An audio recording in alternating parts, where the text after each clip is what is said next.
Ayubu Lakred, kilichotokea Simba ni kwamba sheria mpya ya msimu ujao, kila timu inatakiwa kuwa na golikipa mmoja wa kigeni.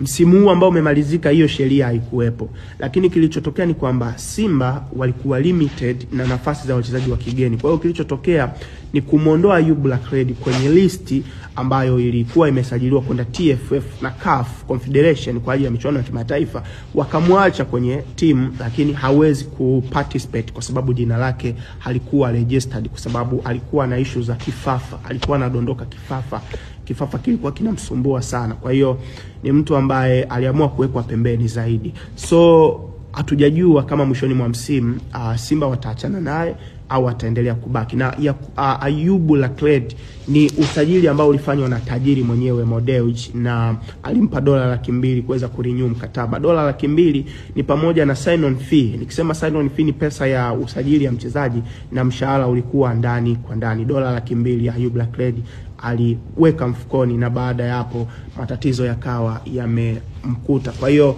kuna possibility kubwa ya Ayubu Lakred kuweza kuondoka, na possibly msimu ujao Kamara na Yakubu Suleimani kutoka JKT watakuwa kwenye milingoti miwili ya Simba.